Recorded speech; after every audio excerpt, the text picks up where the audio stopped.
ओम नमः सिद्धेभ्य ओम नमः सिद्धेभ्य ओम नमः सिद्धेभ्य। मंगलमय मंगलकरण वीतराग विज्ञान नमो तार जाने वै अरहंतादिमान कर मंगल करे हो ग्रंथ करन के काज जाते मिले समाज सब पावे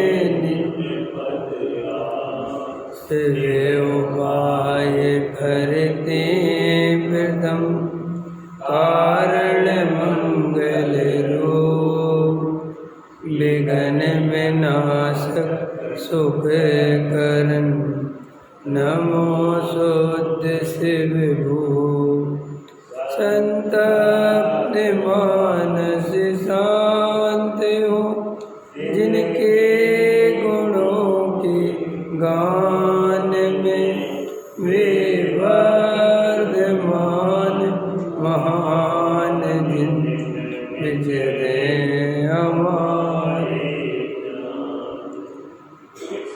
मोक्ष मार्ग प्रकाशक नौवा अधिकार पृष्ठ क्रमांक 337 सम्यक दर्शन की भेद प्रभेद पर चर्चा चल रही है।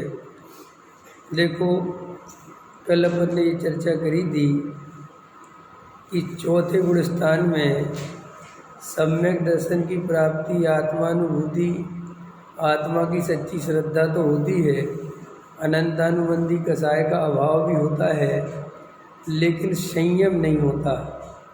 तो बाहर में कोई वृत्ताधिक सम्यक दृष्टि के दिखाई नहीं देते, इसलिए उसका नाम असंयम है। और बाहर में वृत्ताधिक दिखाई नहीं देते तो उसको चारित्र भी नहीं कहते, क्योंकि चारित्र पंचम गुण स्थान से ऊपर माना। माना पंचम गुण स्थान में जब वो देश व्रत के नियम होते हैं तब वो चारित्र होता है।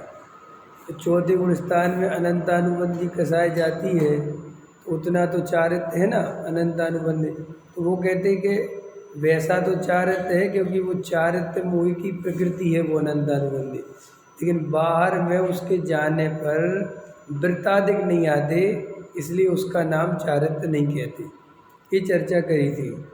अभी देखो आगे कहते हैं, यहाँ पर प्रश्न है कि अनंतानुबंधी सम्यक्त्व का घात नहीं करती है, तो इसका उदय होने पर सम्यक्त से भ्रष्ट होकर सासादन गुणस्थान को कैसे प्राप्त करते हैं। सासादन गुणस्थान माने दूसरा गुणस्थान। तो बताया था अनंतानुबंधी की प्रकृति का अगर उदय आ जाए तो जीव चौथे गुण स्थान से निकल के दूसरे गुण स्थान में जाता है। तो वो कहते हैं कि साहब अनंतानुबंधी तो चारित्र की प्रकृति है, तो चारित्र मोह के उदय से सम्यक का घात कैसे हो जाता है।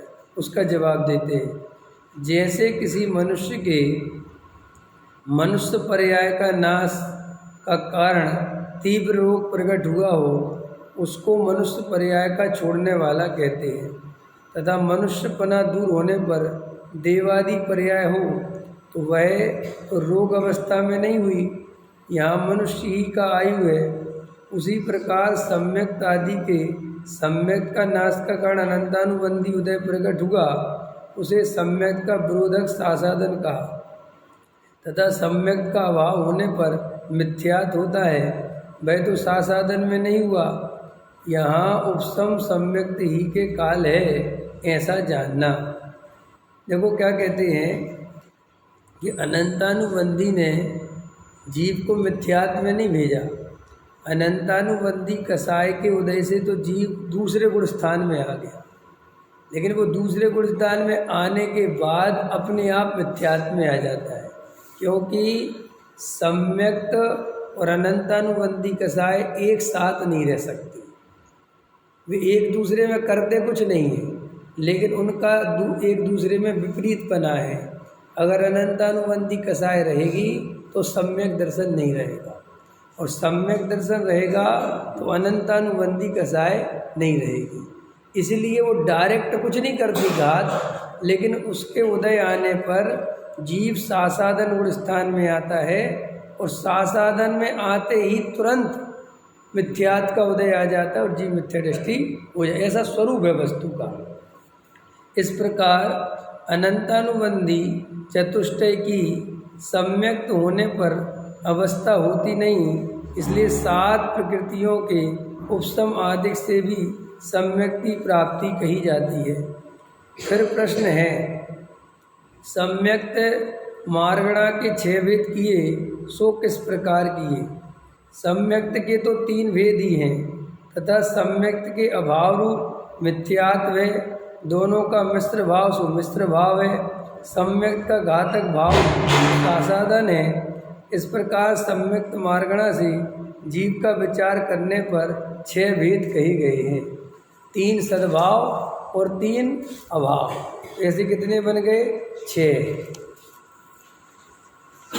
यहाँ कोई कहे सम्यक्त से भ्रष्ट होकर मिथ्यात्व में आया हो, उसे मिथ्यात्व सम्यक्त कहा जाए, परंतु यह असत्य है, क्योंकि अभव्य के भी उसका सद्भाव पाया जाता है तथा मिथ्यात्व सम्यक्त कहना ही अशुद्ध है। जैसे संयम मार्गणा में असंयम कहा, भव्य मार्गणा में अभव्य कहा, उसी प्रकार सम्यक्त मार्गणा में मिथ्यात्व कहा। मिथ्यात्व को सम्यक्त का भेद नहीं जानना। सम्यक्त अपेक्षा विचार करने पर कितने ही जीवों के सम्यक्त भाषित हो, वहाँ मिथ्यात्व पाया जाता है। ऐसा अर्थ प्रकट करने के अर्थ सम्यक्त मार्गणा में मिथ्यात्व कहा है। इसी प्रकार सासाधन मिश्र भी सम्यक्त के भेद नहीं हैं, सम्यक्त के भेद तो 3 ही हैं, ऐसा जानना। अब यहाँ कह रहे हैं कि जो मिथ्यात्व, सम्यक मिथ्यात्व और सम्यक प्रकृति, तो वे नाम में क्या लिखा है? सम्यक प्रकृति। तो ऐसा लगता है सम्यक्त का भेद हो। सम्यक मिथ्यात्व, तो ऐसा लगता है जैसे सम्यक का ही कोई भेद हो। तो वो टोडामल जी समझा रहे हैं कि भैया वे तीनों ही मिथ्यात्व प्रकृतियां हैं। कौन कौन सी? मिथ्यात्व, सम्यक मिथ्यात्व और सम्यक प्रकृति।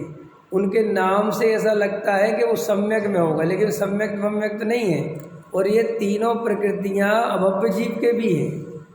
क्यों? कैसे अभव्य जीव के हैं? कि भाई उसके मिथ्यात्व है, समझ में? तो मिथ्यात्व में वे सारी अवस्थाएं, वे सारी प्रकृतियां शामिल हैं, क्योंकि उसी मिथ्यात्व के 3 टुकड़े होते हैं। तो वे 3 टुकड़े काय में कन्वर्ट हो जाते हैं? सम्यक मिथ्यात्व और सम्यक प्रकृति में। इसलिए उन्हें सम्यक का भेद नहीं मानना। किन्हें? उन प्रकृतियों को। वे मूल में मिथ्यात्व के ही भेद हैं। तो सम्यक के भेद कौन से हैं? उपसम सम्यक, क्षय उपसम सम्यक और छायक सम्यक। ये सम्यक के भेद है। ठीक है। तो ये मार्गणा है ना, मार्गणा माने समझते हो क्या होता है? मार्गणा माने जीव की खोज करने के साधन। ठीक है। गुणस्थान और मार्गणा। मार्गणा माने जीव कहाँ कहाँ पाया जाता है। तो सम्यक्त मार्गणा माने सम्यक में कितने तरह से जीव पाया जाता है। मिथ्यात्व मार्गणा माने कितने तरह जीव मिथ्यात्व में होता है। संयम मार्गणा माने कितने तरह के जीव संयम में होते हैं। उनकी अनेक अनेक तरह से खोज करना। जैसे सम्यक्त मार्गणा में उपसम सम्यक्त वाला जीव भी सम्यक दृष्टि, क्षय उपसम सम्यक्त वाला जीव भी सम्यक दृष्टि और छायक सम्यक्त वाला भी सम्यक दृष्टि। तो अब सम्यक दर्शन में जब भी खोज करोगे तो 3 तरह के जीव मिलेंगे। तो ये मार्गणा माने जीवों के खोज करने के प्लेटफॉर्म, और वे 14 प्रकार की हैं। तो 14 तरह से जीवों की खोज होती है। जैसे इंद्रिय मार्गणा, तो 1 इंद्रिय वाले संसार में जीव, फिर उनके भेद, फिर 2 इंद्रिय वाले जीव, 3 इंद्रिय वाले, 4 इंद्रिय वाले, 5 इंद्रिय, असंगी, संगी। ठीक है। तो ऐसे यहाँ पर सम्यक दर्शन नाम होने पर ऐसा किसी को भ्रम नहीं हो जाए कि ये मिथ्यात्व ये सम्यक के ही भेद हैं। वे सारे के सारे भेद मिथ्यात्व के हैं। ठीक है, हाँ, सम्यक प्रकृति भी मिथ्यात्व की ही है। नहीं, उसका नाम सम्यक प्रकृति है मिथ्यात्व का भी। तो उसका सम्यक प्रकृति नाम क्यों है? क्योंकि वो सम्यक दर्शन का घात नहीं करती। सम्यक दर्शन रहता है और सम्यक प्रकृति का उदय बना रहता है, इसलिए उसका नाम सम्यक प्रकृति रखा, लेकिन है वास्तव में वो मिथ्यात्व की ही प्रकृति। ठीक, तथा कर्म के उपशम आदि से उपशम आदि सम्यक कहे, सो कर्म के उपसमादिक इसके करने से नहीं होते। यह तो तत्व श्रद्धान करने का उद्यम करे, उसके निमित्त से स्वयं कर्म के उपसमादिक होते हैं, तब इसके तत्व श्रद्धान की प्राप्ति होती है, ऐसा जानना। अब देखो, कर्म के उपशम आदि से उपशम सम्यक्त कहा। जैसे आपसे कोई पूछे कि उपशम सम्यक्त किसे कहते हैं, तो आप क्या परिभाषा बताओगे? जिसमें कर्म का दर्शन मोह का उपशम होता है उसे औपसमिक सम्यक्त कहते हैं। तो टोडामल साहब कह रहे कि कोई ऐसा करे कि कर्म के उपशम का नाम सम्यक्त है और वो कर्म का उपशम करने जाए, तो कर्म का उपशम उसके करने से नहीं होगा। हमें सम्यक प्राप्त करने के लिए कर्म में कुछ नहीं करना है, न कर्म के बारे में सोचना है, न कर्म का रोना है, न कर्म के नाम पे घबराना है। तुम्हें तो शांति से बैठ के तत्व श्रद्धान करना है, तत्व निर्णय करना है, तत्व विचार करना है। कर्म के उपशम आदि अपने आप हो जाते हैं। इसलिए जो जीव कर्म के बारे में सोचते रहते हैं उन्हें सम्यक दर्शन की प्राप्ति नहीं होती। ऐसा हमारे दर्शन मोह का उदय होगा तो हम कैसे सम्यक दर्शन प्राप्त करेंगे? तुम्हें ये सब नहीं सोचना है। तुम्हें तो आत्मा की सच्ची रुचि, आत्मा का सच्चा विचार, सच्चा निर्णय करना है। काल लब्धि, होनार, भवितव्यता, कर्म के उपशम आदि सब हो जाएंगे। ठीक, तो यहाँ कर्म के उपशम आदि से उपशम आदि सम्यक्त कहे, सो कर्म के उपशम आदि में इसके करने से नहीं होते। यह तो तत्व श्रद्धान करने का उद्यम करे। देखो फिर वही बात आ गई। टोडामल जी साहब ने सम्यक दर्शन की प्राप्ति का उपाय केवल तत्व श्रद्धान करने को बताया है। और तत्व श्रद्धान कैसे होता है? शांति से बैठ के एकांत में बार बार तत्व विचार करे, मैं कौन हूँ, मेरा क्या स्वरूप है। और इस शास्त्रों से याद नहीं करना है। शास्त्रों में जैसे अभी मैं कौन हूँ, तो अपन तत्व विचार में क्या करते हैं? मैं कौन हूँ तो झट से कह देते मैं आत्मा हूँ, क्योंकि वो शास्त्रों से पढ़ा है कि मैं कौन हूँ, अपन आत्मा है। फिर अपन कहते कि मेरा क्या स्वरूप है, तो जानना देखना मेरा स्वभाव है ना। जैसे शास्त्रों के उत्तर तत्व विचार आदि करने में अपने उपयोग में घुमाता है और ऐसा मानता है कि तत्व विचार हो गया। ये तत्व विचार नहीं है। आज सुबह अभी क्लिप डली है गुरुदेव श्री की, उसमें इतना बढ़िया, इतनी 1 मिनट की है, उसमें गुरुदेव श्री बोल रहे हैं कि द्रव्यान योग का अभ्यास करता रहता है और अपने को आत्मा मानता रहता है। क्या? द्रव्यान योग का अभ्यास करता रहता है, उसमें पढ़ता रहता है और कहता है कि मुझे तो आत्मा की सच्ची रुचि है, आत्मा की सच्ची खबर है। और सारे उत्तर काय से देता है? उस द्रव्यान योग से। तो गुरुदेव श्री ले रहे थे कि द्रव्यान योग का अभ्यास आत्मा का अभ्यास नहीं है। आत्मा का अभ्यास ही आत्मा का अभ्यास है। अब ये आत्मा का अभ्यास कैसे करा जाए? ऐसे करा जाए कि आत्मा का स्वभाव प्रकट है, राग का स्वभाव प्रकट है, शरीर का स्वभाव प्रकट है, तीनों के लक्षण अलग अलग हैं। तो शांति से एकांत में बैठ के मैं कौन हूँ, तो जल्दी से उत्तर आत्मा हूँ ऐसा नहीं, बराबर शरीर का विचार करे कि ये शरीर है, क्या वास्तव में ये शरीर में हो सकता हूँ? ये सदा काल से शरीर ऐसा ही है। इस शरीर के बदलने से क्या मैं बदलता हूँ? ये शरीर की जो अवस्था है, क्या ये मेरी अवस्था है? इसमें जो गुण हैं स्पर्श रस गंध वर्ण, वे स्पर्श रस गंध वर्ण टेबल में है, कुर्सी में है, तो ये शरीर क्या मैं हूँ? तो ये मैं नहीं हूँ। फिर आगे बढ़े, जो राग द्वेष कसाय के परिणाम हैं, ये जो मैं कर कर के लगा लगा के मरा जा रहा हूँ, क्या ये सदाकाल मेरा स्वरूप है? ये सदाकाल ये रहेंगे? ये सदाकाल अपने अनुसार होते हैं कि मैं इनका करता हूँ? ये दुख रूप है कि सुख रूप है? ये जड़ रूप है कि चेतन रूप है? देखो, रागादि परिणाम भी शांति से बैठ के देखें तो जड़ रूप दिखाई देते हैं, क्योंकि उनको जानने वाला जो ज्ञान है वो राग रूप नहीं होता।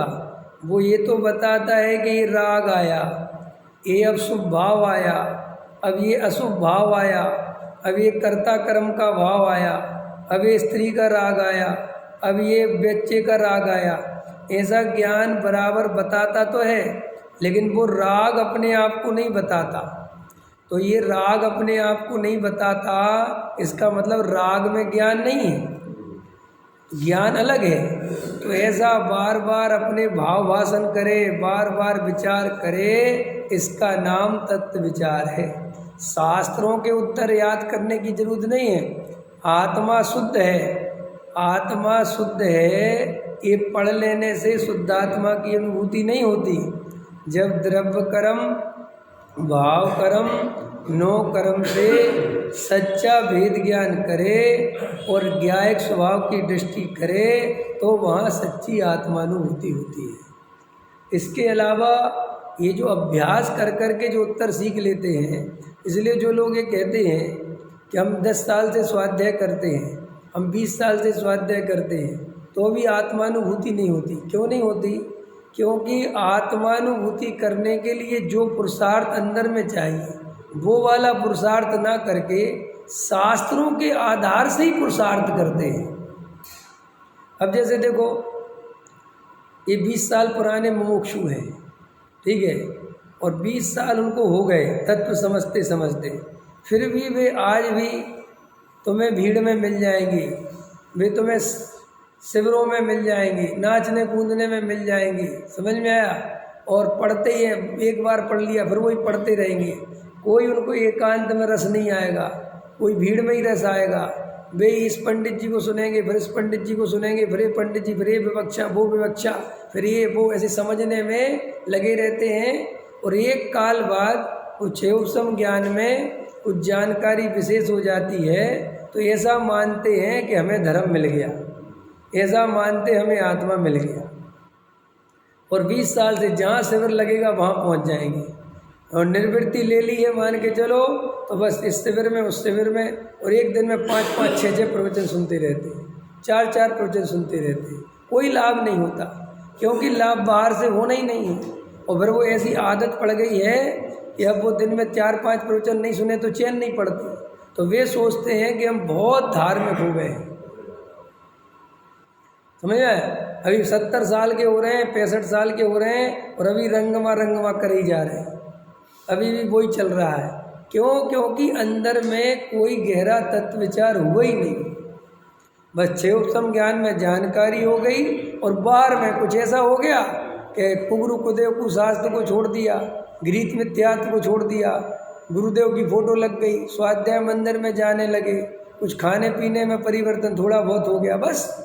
और फिर वो स्वाध्याय स्वाध्याय स्वाध्याय, फिर ऐसे उपदेश मिलते हैं अभी आजकल मोक्षुओं को कि भैया द्रव्यान योग का अभ्यास बहुत हो गया, थोड़ा करणान योग भी समझो, थोड़ा चरणान योग भी समझो, थोड़ा प्रथमान योग भी समझो। तो अब प्रथमान योग वाले पंडित भी आ गए, चरणान योग वाले भी हैं, करणान योग वाले हैं, सबसे सुनता रहता है और सोचता है कि अपन तो सच्चे मोक्ष मार्ग में लगे हैं। लेकिन ये बाहर का मोक्ष मार्ग असली मोक्ष मार्ग नहीं है। असली मोक्ष मार्ग तो अंदर में है।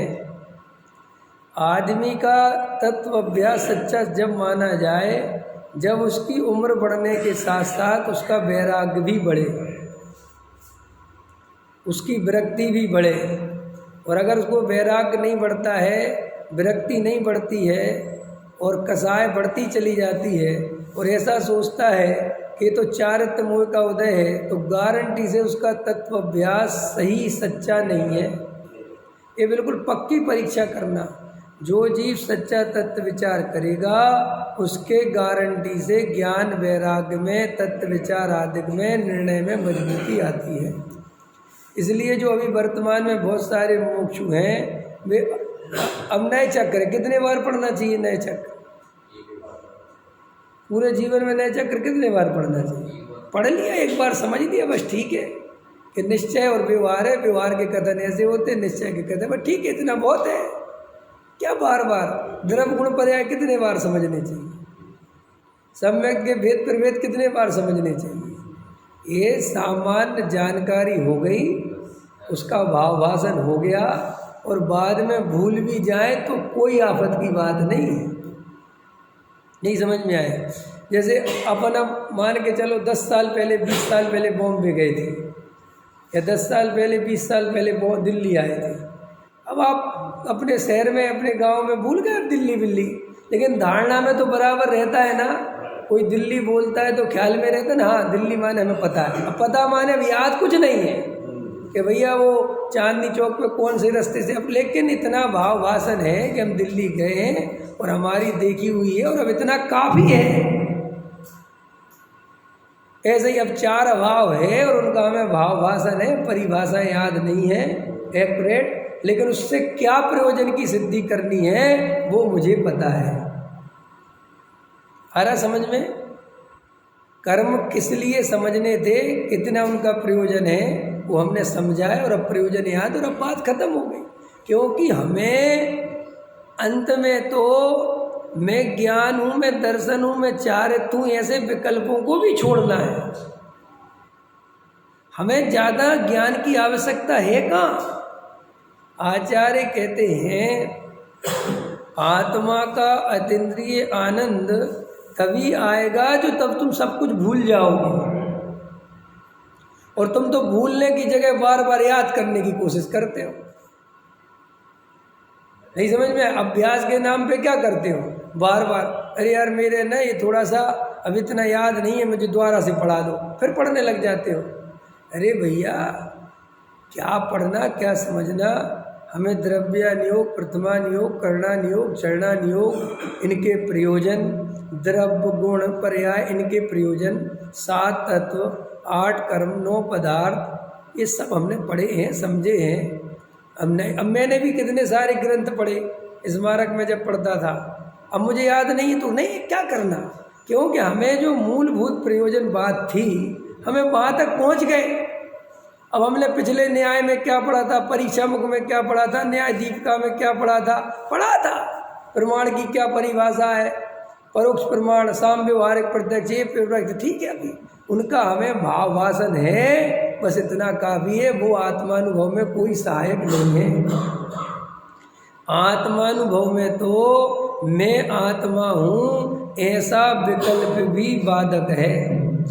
समय सार जी में आचार्य कुंद भगवान कहते हैं कि आत्मा में ज्ञान है, दर्शन है, चारित्र है, ऐसे विकल्पों में जो जीव उलझा है उसे निर्विकल्प आत्मानुभूति नहीं होती। एक तो जो वर्तमान में ये जो पढ़ना हावी हो गया है, हालांकि पढ़ना कोई अच्छी बुरी बात नहीं है, लेकिन अपनी कैटेगरी अपने को पता होनी चाहिए। अब वज्रसेन जी हैं, बीके जैन है, अरविंद जी है, तुम लोगों अब नए चक्कर पढ़ो। अरे क्या करोगे, उम्र हो गई है अब, बस नए इतना ही समझ लो कि व्यवहार नए ही है, उसके कथन मिलाकर होते हैं, और एक त्रिकाली ध्रुव उपाधि, वह खत्म, इतना है। अब स्टूडेंट होते, उम्र होती, कोई विद्वान वगैरह बनना होता तो ठीक है भैया समझो, अभी अपने को एक आत्मानुभूति ही प्रयोजन है और कोई प्रयोजन नहीं है। अब मंदिर में विधान चल रहा है, डरना मत, अपन को पता है जो विधान चल रहा है, हमने पढ़े हैं, समझे हैं। अब अभी वहाँ पे धमाधम होगी, क्योंकि कौन किसको रोकता है, भीड़ है। अब वो विधान आचार्य वो तो धमाधम करेगा ना, वो तो रंगमा कुछ ना कुछ गाएगा। अब तुम इतने अच्छे उपयोग वाले तो हो नहीं कि धमाधम में भी आत्म ध्यान कर लो, है ना, और फिर एकदम तुम्हारा उपयोग वहाँ चला जाएगा और फिर कोई तुम्हें पकड़ के नचाने लगेगा, फिर तुम नाचने लगोगे, शुद्ध बुद्ध खो जाएगी, फिर ये समय बर्बाद हो जाएगा। अब तुम्हारे दिमाग में क्या है कि नहीं जान, अरे भाई कैटेगरी है ना हर चीज़ की। अब अपन को बहुत विधान कर लिए, बहुत समझ लिया, घड़ी घंटा आधा घंटा हुआ है, बाकी एकांत में जो समय बच रहा है आज बैठ के गहरा तत्व अभ्यास करो, आत्मानुभूति का उपाय करो। एक बात बताओ, सारे द्वादशांग का सार आत्मानुभूति के अलावा क्या है? बोलो, सारे द्वादशांग का सार क्या है? प्रभावना करना हमारे जीवन का सार है, विधान में बैठना हमारे जीवन का उद्देश्य है, स्वाध्याय करना, प्रवचन करना हमारे जीवन का उद्देश्य है। अरे भाई साहब, हमें प्रवचन कर इसलिए रहे कि हम अपने स्वरूप में समा नहीं रहे। नहीं, ये प्रवचन भी अभी भी अगर मैं अपने स्वरूप में जा सकता हूँ तो तुरंत छोड़ देना चाहिए, ये जिनेंद्र देव की आज्ञा है। और अगर अपन ने इसे ही उपाधि मान लिया, इसे ही धर्म मान लिया, इसके करने में बहुत कुछ मान लिया, तो आत्मानुभूति कभी नहीं होगी। आत्मानुभूति उसी जीव को होती है जो जागृत है, जो होश पूर्वक जी रहा है, जो 24 घंटे दृष्टि आत्मा की तरफ टकटकी लगाए के बैठा है और इंतजार में ही रहता है कि कब थोड़ा सा उपयोग निर्मल हो और कब अपने शुद्ध उपयोग में जाओ। जिसे रंच मात्र भी बाहर की क्रिया की, समाज की, बंधनों की, शास्त्रों की, गुरुओं की, देवों की, मंदिरों की कोई पकड़ चित्त में नहीं होनी चाहिए, होनी ही नहीं चाहिए, कोई आग्रह नहीं होना चाहिए। अब साहब इतने शिविर लग रहे हैं, साहब इतने पंडित आ रहे हैं, बन रहे हैं, क्या क्यों सोचना? नई नई पीढ़ी आ रही है, शिविर लग रहे हैं, नए नए लोग जाएंगे, समझेंगे। अभी अपन आउट, अब अपन को आउट हो जाना चाहिए। मैं देखता हूँ बाबूजी 80 साल के हैं, वे अभी भी आगे जगह घेर के बैठे हुए, 70 साल के वे जगह ही नहीं छोड़ रहे। भाई साहब, अब आप यहाँ से निकलो और एकांत में बैठ के आत्म ध्यान लगाओ। खूब धमाधम कर ली पूरे जीवन भर, क्या करोगे अभी धमाधम में? कि नहीं साहब प्रभावना हो रही है, देव शास्त्र गुरु की प्रभावना हो रही है, तो अपन सोचते हैं कि अपन भी चले। अरे तुम अपनी प्रभावना कब करोगे? अपना आत्मानुभव कब करोगे? जगत तो ऐसे ही चलता रहेगा। गज कुमार मुनिराज एक जीवंत उदाहरण है अपने लिए। समोसण छोड़ के चले गए, दिव्य ध्वनि गिर रही थी, तो दिव्य ध्वनि का अपमान है कि नहीं? तुम लोग मेरा प्रवचन चल रहा उठ के चले जाओ तो अच्छी बात है, जबकि मैं तो कुछ भी नहीं, वहाँ तो साक्षात समोसण भगवान थे। अरे भाई साहब, दिव्य ध्वनि का सार ही है कि अपने में चले जाओ, इसके अलावा और कुछ नहीं है। पता नहीं हम लोग क्या कर रहे हैं, बाहर की चीज़ों ही में इतने उलझ गए। इतना अच्छा आज गुरुदेव ने सुबह लिया कि बताओ, वो द्रव्यानियोग का अभ्यास करने को आत्मा का अभ्यास मानता है, और द्रव्यानियोग ले रहे थे, वो करणानियोग चरणानियोग नहीं ले रहे थे। माने समय सार पढ़ के, छठवीं गाथा पढ़ के ऐसा मानता है कि मैंने बहुत बड़ा काम कर लिया, और अंदर में द्रव्य दृष्टि नहीं है। तो गुरुदेव श्री ले रहे थे, अंतरंग में द्रव्य दृष्टि हो, वो सच्चा अभ्यास है। इतनी क्लियर हो गई तो अपने को समय के साथ आगे बढ़ना चाहिए। जहाँ से चले थे वहीं नहीं खड़े रहना चाहिए। क्लासें चलती रहेंगी, सिस्टम बनते रहेंगे, नए नए कोर्स होते रहेंगे। तुम ज़्यादा बाहर में ज्ञान प्राप्ति का उपाय मत बढ़ाओ, अंदर में समाने का पुरुषार्थ करो और विरक्ति बढ़ाओ, आसक्ति तोड़ो। अगर बहुत अंदर से पैसे की पकड़ चलती है तो बार बार सोचो कितना समय मेरे पास बचा है। अगर मैंने आत्मानुभव नहीं करा तो मेरा भव गया काम से अनंत काल के लिए। अगर तुम्हें स्त्री पुत्र मकान दुकान की बहुत चिंता है तो विचार करो, क्या वास्तव में मैं इनका करता धरता हूँ? क्या मेरे सोचने से इनके परिणमन में कुछ हो जाएगा? ये सब अब गहरे अभ्यास का समय आ गया है। अब ये खाली पढ़ पढ़ के घर जाने का समय नहीं है, और सुबह शाम पढ़ लिया और अपने दिन भर बेहोश रहे, इसके लिए अब भाव नहीं है। और अगर अपन अभी भी ये गलती करते रहेंगे, क्योंकि समझना इतना है ही नहीं जितना अपन समझ रहे हैं। भाई आत्मा का लक्षण क्या है बताओ? ज्ञान दर्शन। राग का लक्षण क्या है नरेश जी? है राग द्वेष का लक्षण पता है कि नहीं? ये लक्षण पता है, दिखता है, शरीर दिखता है कि बस दिखता है। तो भाई जिसको ये दिख गया, अब उसको शास्त्र पढ़ने की जरूरत है कहाँ? क्योंकि ये तीन ही तो देखने थे, इस सारी माथा पच्ची 3 देखने के लिए थी। अब 3 दिख गए, अब 3 में मैं आत्मा हूँ, बस इसमें अपनापन करो, बस ये अभ्यास है, ये पुरुषार्थ है। ये सब निश्चय नय व्यवहार है, जरूरत नहीं हो गया सब निश्चय नय व्यवहार। राग भिन्न दिख गया, पूरे नयों का सार हो गया है। अखंड आत्मा दिख गया, परम शुद्ध निश्चय ने खड़ा हो गया, बात खत्म हो गई। क्या है ये सब इसी के लिए तो है।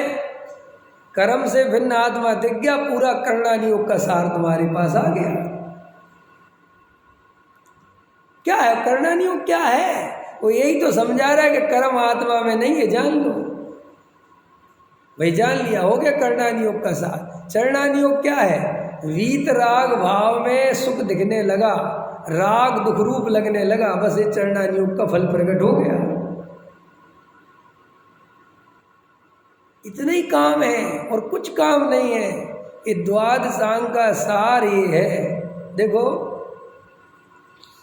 एक व्यक्ति, एक कवि था, और वो झोपड़े में एक चांदनी रात पे कविता लिख रहा था और कल्पना कर रहा था कि चांद निकला हुआ है और उसकी चांदनी ऐसी फैली हुई है और उसकी चांदनी में जो है ओस की बूंदें मोतियों की तरह चमक रही हैं, पेड़ ऐसे दिख रहे हैं, ऐसा हो रहा है, और नदी में चांद, सरोवर में चांद ऐसे झलक रहा है, तारे टिमटिमा रहे हैं। ऐसी वो एक अपनी उपमा अलंकार से कविता लिख रहा है और एक एक शब्द मिला रहा है, कर रहा है बहुत ऐसे। रात के 2 बज गए उसको मिलाते मिलाते, एक एक शब्द मिलाते मिलाते, और रात के 2 बजे जब वो उठा, उसकी कमर में दर्द, उसने कहा बाहर थोड़ा टहल के आऊँ, और झोपड़े के बाहर देखा तो वैसे ही चांद निकला है, समझ में आया? वैसे ही तारे जगमगा रहे हैं, वैसे ही सरोवर, वैसे ही नदी में चांद झलक रहा है। तो उसने जब उस दृश्य को देखा तो बोला, बताओ, जो प्रत्यक्ष में था मैं उसकी कल्पना कर करके पगला रहा अंदर बैठ के, मैंने 4 घंटे बर्बाद कर दिए हैं, जबकि बाहर ही सब कुछ है। ऐसे ही श्री गुरु कह रहे हैं कि भाई जिनवाणी का सार तेरे अंदर विराजमान है। तेरा क्या है? भगवान आत्मा प्रकट है, राग प्रकट है और देह प्रकट है, और इन तीनों में से अनादिकाल से भूल चल रही है कि मैंने अपने को शरीर माना। अनादिकाल से भूल चल रही है कि मैंने अपने को राग वाला, कसाय वाला माना। बस इतनी बात समझकर कि मैं तो ज्ञान स्वभाव वाला हूँ और ये ज्ञान स्वभाव प्रकट हो गया, अब बस उसको देखता रहे, उसमें अपनापन करने की कोशिश करे, बस इतना काम करता रहे तो चंद सेकंड में जीव सम्यक दृष्टि हो जाए। जिसके लिए पहाड़ खोदता रहता है, पता नहीं क्या क्या करता रहता है। और चरणान योग भी जरूरी है, प्रथमान योग भी जरूरी है, जरूरी वो जरूरी है। अरे कोई कुछ जरूरी नहीं है, भेद ज्ञान जरूरी है। अरविंद जी समझ में आया? तो कोई ऐसा समझे कि अच्छा बता दिया, अब हम ज़्यादा नहीं पढ़ेंगे, हाँ बिल्कुल मत पढ़ना, लेकिन उस समय को बचाकर भेद ज्ञान करना, इसके लिए कह रहा हूँ। दुकान चलाने के लिए नहीं कह रहा हूँ। ना फैक्ट्री चलाने पहुँच गए, बोले साहब पंडित जी ने बताया था पढ़ना ज़्यादा कुछ है ही नहीं, वो तो महामिथ्यात्व है। ये पढ़कर, ये पढ़ना छोड़कर भेद ज्ञान करना तो सम्यक है, और ये छोड़कर व्यापार करना तो और नीचे गर्त में चले जाना है। समझ में आया? तो कई लोग कहते हैं हम इसलिए तो छोड़ते नहीं, तो यहाँ भी टिके रहोगे तो भी आगे नहीं बढ़ोगे, तो सम्यक तो नहीं होगा। कई लोगों के दिमाग में बैठा है अशुभ से बच जाएंगे, शुभ में कम से कम विधान में बैठ जाएंगे तो शुभ भाव में तो भाव चला। क्यों जाना शुभ भाव में? शुद्ध में जाने की क्यों नहीं सोचते हैं? कब तक इस शुभ भाव में जाने की सोचते रहोगे? शुद्ध में कब जाओगे? विधान में 2 घंटे कम से कम शुभ भाव में तो चला जाए। क्यों चला जाए शुभ भाव में? शुद्ध भाव में क्यों नहीं जाना? भेद ज्ञान क्यों नहीं करना? ताकत क्यों नहीं लगाना भेद ज्ञान में? ये मान्यता क्यों बना रखी है कि नहीं थोड़ा तो कम से कम? क्यों आत्मा का काम कब करोगे? अब फलाने पंडित जी आ गए, चलो थोड़ा उन्हीं को सुन लेते। ये टाइम पास क्यों करना भैया, बहुत कीमती है ना मेरा। समाज में अच्छा नहीं लगता, लोगों को अच्छा नहीं लगता, ये भाव इसी काम में जा रहा है अपना। ये अच्छे अच्छे मुमुक्षु जो आत्मार्थी बने थे, वे अपने समाज में अपने मुमुक्षुओं के कर्तव्यों में ऐसे घिर गए कि वे उसी करने में लगे हुए हैं। कई मुमुक्षु कहते अपना कार्यक्रम हो और अपन नहीं पहुँचेंगे तो कौन पहुँचेगा। कमाल हो गया यार, हमने कोई ठेकेदारी ले रखी कि हम इसके लिए मुमुक्षु, हम मुमुक्षु पता काय के लिए बनेंगे, हमारा कोई नहीं है। ये बात हमें समझ में आ गई। पंथ संप्रदाय समाज में धर्म नहीं है, ये बात हमें समझ में आ गई। हम किसी के राग के पोषण के लिए भाव नहीं लगाएंगे, हम किसी पंथ संप्रदाय के नहीं है, ये बात समझ में आ गई। इसी के लिए तो मुमुक्षु बने हैं। लेकिन अभी देखो सारे मोक्षु समाज से आह्वान कर रहे हैं। आज मोक्षु समाज के लिए बहुत ज़रूरत है। कौन सा समाज है, काय की ज़रूरत है यार। भी ये झगड़े छोड़ के तो आए, यहाँ आए थे, अब तुमने यहाँ पे भी ये झगड़ा चालू कर दिया। कल एक पंडित जी बोल रहे थे, कह रहे थे देखो अब हमारे यहाँ पंच कल्याणक हो रहा है, हम सब तुम्हारे यहाँ आए जब जब हुआ है, अब तुम अगर हमारे यहाँ नहीं आए तो हमारा रिश्ता खत्म। कल बोल रहे थे, समझ में आया। अब ये रिश्तेदारी चल रही मोक्षुओं में, हम सारी रिश्तेदारी तोड़ के ही तो मोक्षु माने क्या, जो केवल आत्मा का अभिलाषी है, जो वेद ज्ञान का प्यासा है, आत्मा की प्यास जिसे जग गई है उसका नाम मोक्षु है। समाज की प्यास जग गई है, मंदिर बनाने की प्यास जग गई है, कान्जी स्वामी की फोटो घर घर पहुंचाने की प्यास जग गई है, सास छपवाने की प्यास जग गई है, ये कोई मोक्षु का लक्षण नहीं है। गुरुदेव की फोटो पहुंचाने से सम्यक दर्शन नहीं होता भाई, मंदिर बनाने से सम्यक दर्शन नहीं होता, समय सार घर घर पहुंचाने से सम्यक दर्शन नहीं होता। यही बात तो हमें समझ में आ गई थी, इसलिए तो मुमुक्षु बने थे। लेकिन अब मुमुक्षुओं के कर्तव्य है, मुमुक्षुओं का ये कर्तव्य है भाई साहब, नियम सार में कुंद कुंद भगवान कहते हैं आत्मार्थी का कर्तव्य केवल आत्मानुभव है और कोई कर्तव्य नहीं। क्यों, बाकी के कर्तव्य है कि नहीं? अरे हम करते ही नहीं हैं तो हम कर्तव्य कहाँ से करें?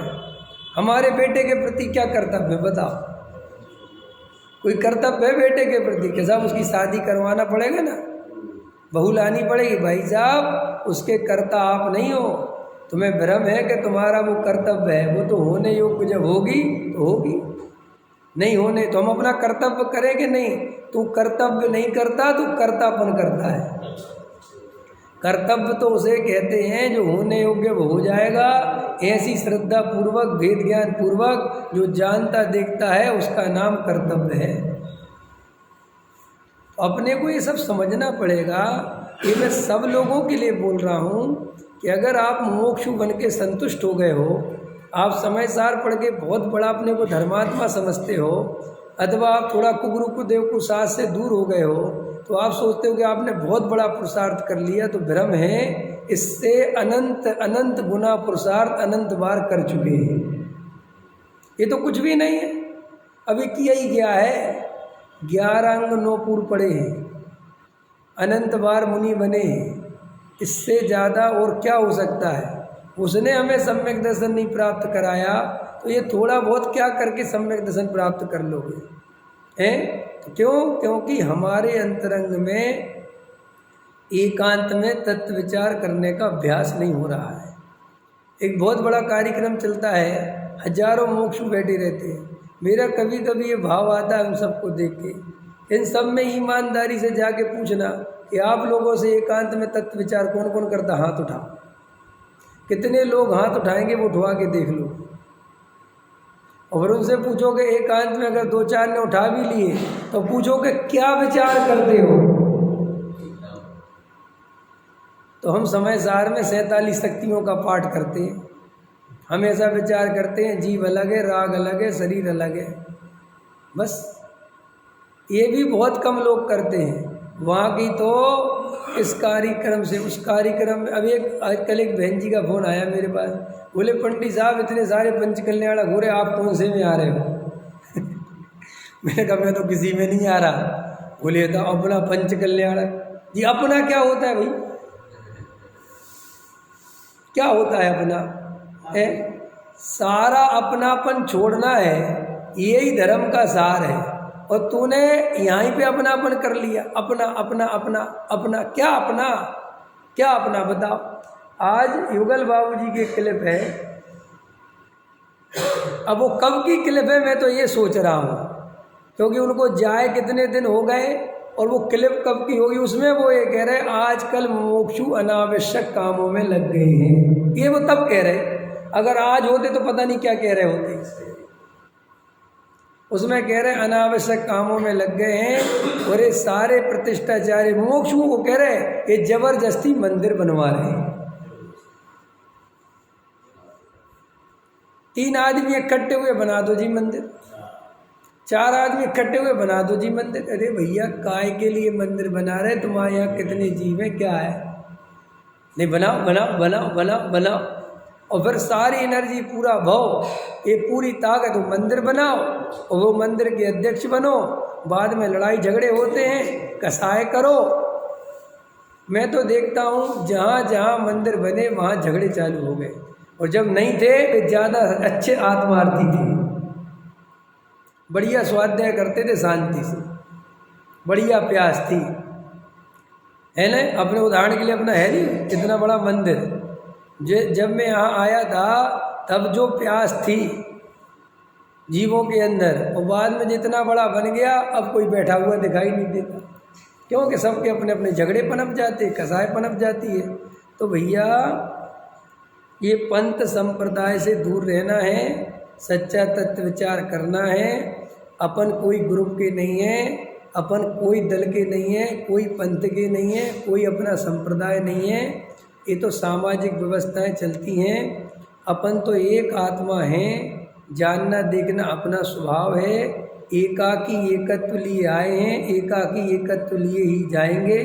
ना कोई हमारा था, ना कोई हमारा है, ना हमारा कोई होगा। यही श्रद्धान करने योग्य है। और दिन में कम से कम 2-4 दफ़े शांति से बैठ के जिन जीवों के सम्यक दर्शन नहीं हुआ है वे तत्व निर्णय में उपयोग लगाएं। जिनका तत्व निर्णय हो चुका है वे आत्मलीनता का उपाय करें। समझ में आया? और कुछ करने योग्य नहीं।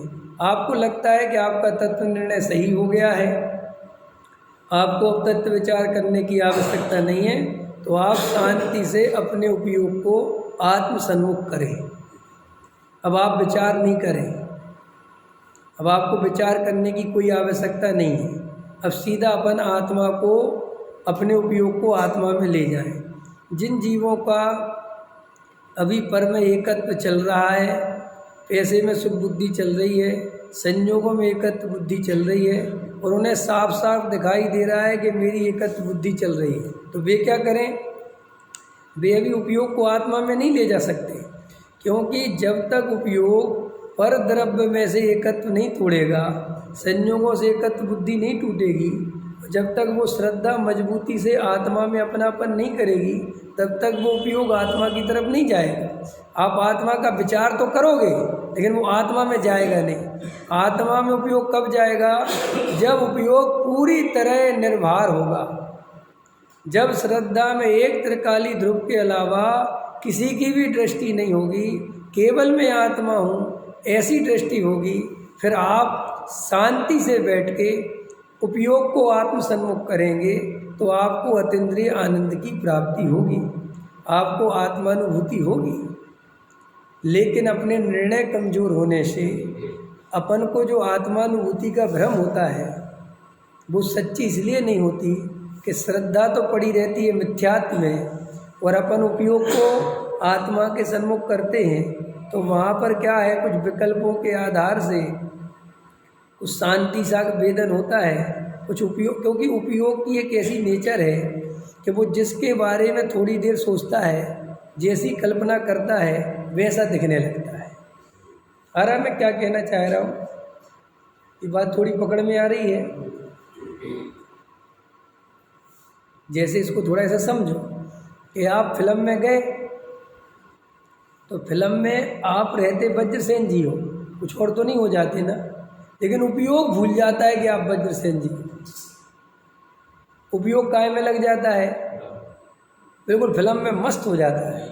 तो आप एकदम मस्त हो जाते हो तो एकदम फिल्म में कनेक्ट हो जाते हैं, और कनेक्ट होते हो सकते आपके आंसू भी निकल जाए, आपको हंसी भी छूटे, आपको अगर वहाँ पे वो लड़का लड़की एकदम गले में हाथ डाल के घूम रहे हैं तो हो सकता है कि आप भी खो जाओ। आप बिल्कुल भूल जाओगे कि मैं शादीशुदा हूँ या वो सब बच्चे, कुछ भी भूल जाओगे आप, बिल्कुल एकदम एकदम ऐसा। तो आपको क्या लगेगा कि फिल्म में मज़ा आ गया। लेकिन ऐसी फिल्म में मज़ा आने पर भी वो फिल्म श्रद्धा में नहीं घुसी। समझ में आया क्या हुआ कि जैसे ही पर्दा गिरा या ख़त्म, डी एंड, वहाँ लिखा गया देखो आप वापस आ जाते हो, उपयोग आपका वापस आ जाता है, बात खत्म हो जाती है और आप जो भी तो बने रहते हो। तो ये ज्ञान में थोड़ी ताकत है कल्पना करने की। तो ऐसे ही कई लोग क्या करते हैं, आत्म ध्यान के नाम पर थोड़ी देर के लिए 10-5 मिनट के लिए मैं तो ऐसा हूँ, मैं तो ऐसा हूँ, मैं तो ऐसा हूँ, मैं तो ऐसा हूँ, हाँ मैं तो सिद्धों के समान हूँ, मैं तो सिद्धि हूँ, मैं तो परिपूर्ण ज्ञायक हूँ, राग मेरे को छूता नहीं, राग तो एक समय की पर्याय में है, आहा आहा अरे रे ओहो यही मैं हूँ। ऐसा वो उपयोग को थोड़ा वहाँ लगाकर कल्पना लोक में जाकर शांति का वेदन करते हैं, आनंद की अनुभूति होती है वहाँ। तो आनंद की अनुभूति काय की हुई है, वो कल्पना की, सच्चे आत्मा की नहीं हुई है। तो वहाँ उसको ऐसा लगता है कि ये आत्मानुभूति हो गई या मेरे को तो बहुत आनंद आया। तो वो सब आनंद सच्चा है कि झूठा कैसे पता चले। अगर वो सच्चा आनंद आएगा तो गारंटी से दिन भर उसकी खुमारी रहेगी और दिन भर तेरा वैराग्य बढ़ेगा।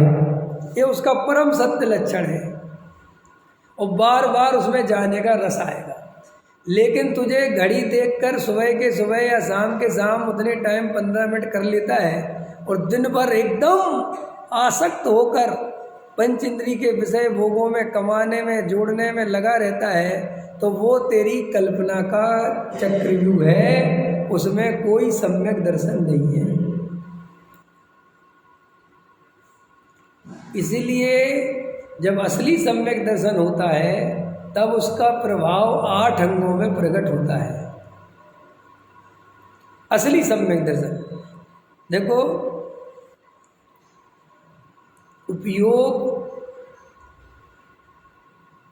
आत्मसन्मुख होता है तो उपयोग में ऐसी ताकत है कि वो आत्मा के बारे में भी सोच सकता है और वो चाहे तो पुद्गल के बारे में भी सोच सकता है।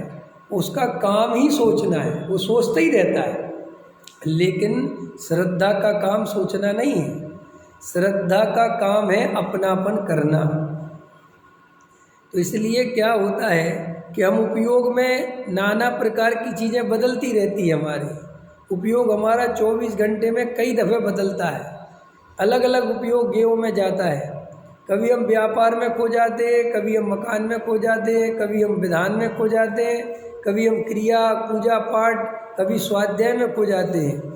ऐसा होने पर भी श्रद्धा बिल्कुल ज्यों की त्यों बनी रहती है।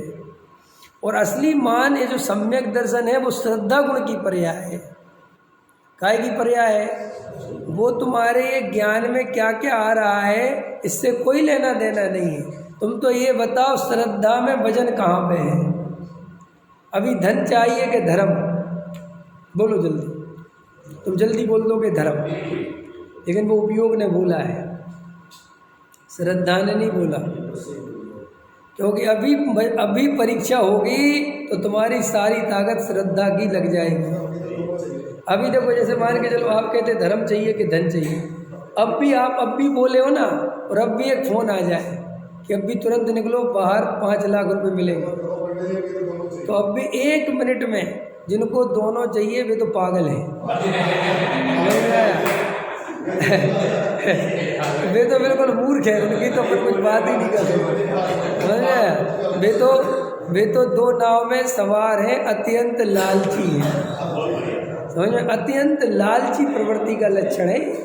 धर्म भी चाहिए और धन भी चाहिए, अत्यंत लालची प्रवृत्ति, लोभ का साय तीव्र है उसकी।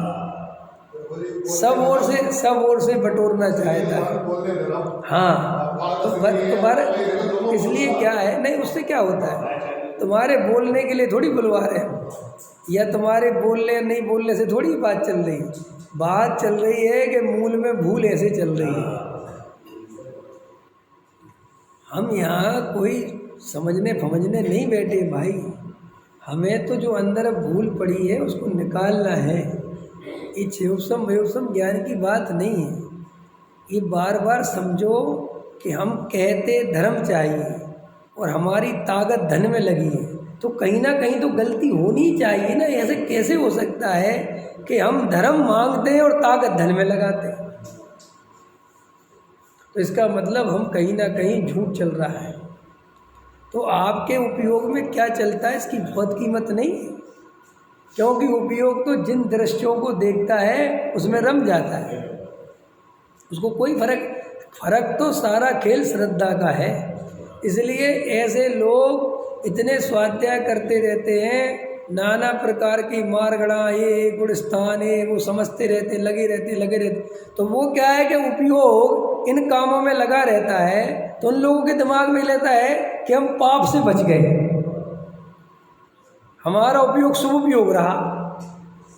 भाई उपयोग पापों में नहीं गया ना। हमने स्त्री के बारे में, मकान के बारे में, दुकान के बारे में नहीं सोचा, हमने काय के बारे में सोचा, कर्म के बारे में, 3 लोक के बारे में, नंदीश्वर द्वीप के बारे में है। तो हमारा श्री गुरु कहते भाई साहब, अगर ऐसा सोचने से तो मुक्ति मिलती ना, तो 11 अंग 9 पूर्व वाले को तो कब की मुक्ति मिल जाती। और ये उपयोग क्या होता है? उपयोग अशुभ से बचाकर शुभ में लगाना जैन धर्म नहीं है। लिखो ये लाइन, उपयोग को अशुभ में से लगाकर शुभ में लगाना, अशुभ से बचाकर शुभ में लगाना, ये जैन धर्म नहीं है। उपयोग को पर में से हटाकर स्वयं तत्व के निर्णय में लगाकर आत्मानुभूति करना, ये जैन धर्म है। समझ में आया? मुनिराज चूंकि सम्यक दृष्टि हैं, 3 कसाय चौकड़ी के अभाव वाले हैं, तो वो उपयोग को शुद्ध उपयोग में लगाते हैं। और अगर हम पहले गुण स्थान में हैं, तो हमें पर में से उपयोग हटाकर स्वयं में लगाकर मैं आत्मा हूं, ये निर्णय करना है, उपयोग लगाना है। हमें अभी उपयोग का प्रयोग निर्णय करने में करना है, और मुनिराज उपयोग का प्रयोग शुद्ध उपयोग के लिए करते हैं। शुभ उपयोग का कोई रोल ही नहीं है। ये जो दिमाग में भर दिया गया है कि अशुभ से अच्छा शुभ है, शुभ से, यही तो अनंत भाव से रुला रहा है हमें। हम शुद्ध उपयोग की कभी तैयारी कर ही नहीं पाए, कभी हम तत्व निर्णय कर ही नहीं पाए। हमें जब देखो यही पाठ पढ़ा दिया जाता है, अशुभ से बचो, अशुभ से बचो, शुभ उपयोग में कम। देखो भैया, करणान योग पढ़ते हैं तो कम से कम उतनी देर के लिए भाव शुभ तो रहते। क्या करोगे शुभ रहते हैं तो क्या करोगे शुभ रहते? शुभ भाव रहने की क्या कीमत है? केवल कर्म बनता है। भाई यहाँ से मर के स्वर्ग में चले जाओगे और क्या होगा? तो क्या होना है? शुभ भाव से होना क्या है? जिसके लिए अपन बहुत बड़ा समझते हैं, वो केवल कर्म बंध का कारण है।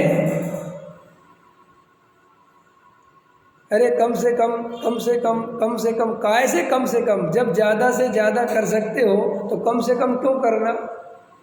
जब सम्यक दर्शन प्राप्त कर सकते हो तो शुभ भाव में क्यों अटकना? बोलो, मुनिराज 6वें गुण स्थान को कितना अच्छा मानते? मेरा प्रश्न है।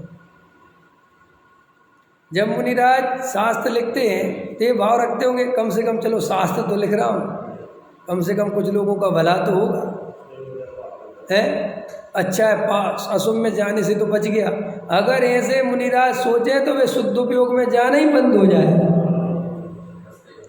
भाई साहब, वे तो कहते हैं कि हम 6वें में आ गए तो हमें तो भट्टी में जल गए ऐसा लग रहा है। बोलो, अरे शुभ भाव में जिन्हें जलना भट्टी के समान लगता है, तो हमें कम से कम शुभ भाव में भट्टी के समान नहीं तो ये धर्म तो नहीं रहे। संतोष तो नहीं रहे, उसमें एकत्व तो नहीं रहे, करने योग्य तो नहीं रखे हैं। ये चारों अनियोग, प्रथमानियोग, चरणानियोग, करणानियोग, द्रव्यानियोग, करणानियोग स्वभाव में रहो इसके लिए नहीं लिखा गया है। चरणानियोग अशुभ से बचो शुभ में रहो इसके लिए नहीं लिखा गया है। उन सब का प्रयोजन वीतरागता ही है और कोई प्रयोजन नहीं है। तो एक तो ये जो अपनी मान्यता बन गई है अशुभोपयोग के शुभोपयोग की, ये मान्यता ठीक नहीं है। करणानियोग भी पढ़ना तो ऐसे पढ़ना तो उसमें जब कर्म की चर्चा आवे, तीन लोक की चर्चा आवे, तो इस दृष्टि से देखना कि देखो सर्वज्ञता का क्या गजब का स्वरूप है। सर्वज्ञ के ज्ञान में तीन लोक झलकते हैं। ये तीन लोक को कोई पलट नहीं सकता, कोई इनमें हेर फेर नहीं कर सकता। सारी व्यवस्था सर्वज्ञ के ज्ञान में कैसी झलक रही है, कैसे कर्मों के स्वरूप हैं, सब कर्म बंधे हुए हैं, सबके उदय अनुसार प्रमाण व्यवस्था चल रही है, मुझे कुछ करना धरना नहीं है। इतना करणानियोग का ज्ञान करके उस करणानियोग के माध्यम से तीन लोक के विकल्पों को तोड़े, कर्ता कर्म के विकल्पों को तोड़े, कर्म फिलॉसफी समझ के जगत का मैं कुछ करूं, किसी का भला बुरा मैं करूं, ये पुण्य पाप के उदय को समझकर ये मान्यता छोड़े और शांत होकर आत्मस्वरूप में निमग्न हो। ये करणानियोग का काम है। चरणानियोग आदि पढ़े उसमें भी यही बुद्धि कि अरे अनंत बार अपने स्वरूप की आराधना करके इस तरह के जीव हुए, कभी खाया गया, कभी मारा गया, कभी ये दशा हुई, कभी ये दशा हुई, कभी ये दशा हुई, और इतनी जीव राशि हो ये कालू में बताओ अनंत निगोदिया जी। अरे मैंने अगर आत्मा को नहीं जाना तो इसी निगोदिया में चला जाऊंगा। तो ऐसा चरणानियोग से प्रेरणा लेके फिर आत्मा की तरफ जावे। ऐसे ही प्रथमानियोग में महापुरुषों का जीवन देख के अरे रे कहाँ मैं पैसे मकान दुकान के पीछे दौड़ रहा हूँ, ये तो चक्रवर्ती थे, इनके पास तो इतना पुण्य का उदय, इतना राष्ट्रीय वैभव, इतने सब आज्ञाकारी पुत्र, फिर भी इनने दीक्षा ली, फिर भी इनने आत्मनिमग्नता करी, मैं क्या कर रहा हूँ, ऐसा जानकर फिर स्वभाव के सन्मुख हुए। ऐसे ही चारों अनियोगों का सार है और कुछ नहीं है। तो श्री गुरु कहते हैं कि अगर तुम 20 साल पुराने मुमुक्षु हो और अभी भी ABCD में ही लगे हुए हो, ABCD समझ गए? ABCD का मतलब हमने 10 साल पहले छेड़ाला पढ़ा था, हमने 10 साल पहले सिद्धांत प्रवेश का पढ़ी थी, हमने 10 साल पहले नए चक्र पढ़ा था, हमने 10 साल पहले क्रमबद्ध पर्याय पढ़ी थी। अब क्रमबद्ध पर्याय का शिविर लग रहा है जी, वहाँ चलो। कहाँ चलो? क्रमबद्ध पर्याय का शिविर लग रहा, हम भूल भाल गए क्रमबद्ध। तो क्या ये याद ही करते रहोगे क्या, दोहराते ही रहोगे क्या तोते की तरह? क्रमबद्ध पर्याय में सब कुछ निश्चित है, वह इतनी याद है क्या? खत्म, अभी छोड़ो कि नहीं, उसमें विवक्षा समझनी है। पुरुषार्थ कैसे घटित होता है, काल लब्धि कैसे घटित होती है, और 5 समवाय कैसे घटित होते, क्या करोगे? बार बार समझ के क्या करोगे?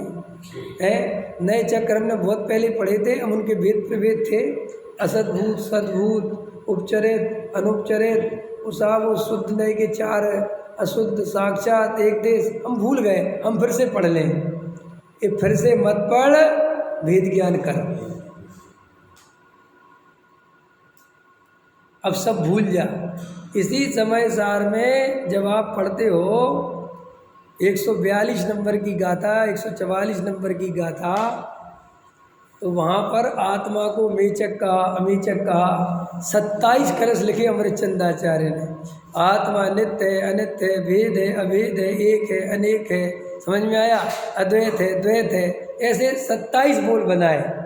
फिर वे अमृतचंदाचार्य कहते हैं खत्म हो गई बात, अब सब खत्म करो और इन भेदों को भूल जाओ। कि महाराज आपने ही पढ़ा है, आप ही ने पढ़ा है, अब आप ही कहते कि भूल जाओ। कहना समझने के लिए पढ़ाए थे, अब खत्म कर, अगर आत्मा अनुभव करना है तो।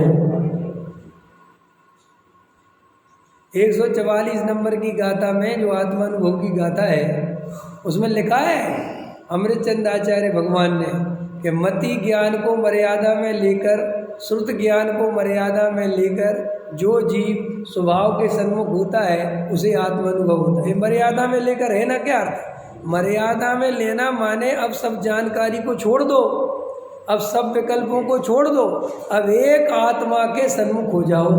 और आत्मा में भी मैं आत्मा हूँ, मैं शरीर नहीं हूँ, मैं आत्मा हूँ, मैं राग नहीं हूँ, मैं ज्ञान स्वभावी हूँ। ऐसे विकल्प को भी जहाँ जगह नहीं है, ऐसे विकल्पों को भी हटा दे, उसका नाम सच्चा पुरुषार्थ है। ये आत्मानुभूति का सम्यक उपाय है। अगर इन विकल्पों को करके खुश होता है, संतुष्ट होता है, तो निर्विकल्प आत्मानुभूति नहीं होगी। अगर अब करना है निर्विकल्प आत्मानुभूति तो बताओ, और नहीं करना है तो पढ़ाई तो चल ही रही है, हम पढ़ाते तो जा ही रहे तुम्हारे लिए। समझ में आया? अभी का समय विशेष हो गया है। अब अपन कल सम्यक दर्शन के 8 अंगों पर चर्चा करेंगे। ये भी बहुत मार्मिक चर्चा है। और अब भाग्य से ये 9वां अधिकार 2-3 दिन में अपन का पूरा हो जाएगा। फिर अपन 2-3 दिन में जब ये पूरा हो जाएगा तो लगभग सोमवार से रहस्यपूर्ण चिट्ठी प्रारंभ करेंगे। और रहस्यपूर्ण चिट्ठी माने आत्मानुभव की चिट्ठी। समझ में आया? आत्मानुभव की विधि पंडित टोडेमल जी साहब ने स्वयं इस रहस्यपूर्ण चिट्ठी में बताई है। और बहुत सुंदर चर्चा इसमें आत्मानुभूति की है, बहुत आनंद आएगा। इसकी चर्चा अपन आगे करने वाले हैं। सहजानंदी सोत स्वरूपी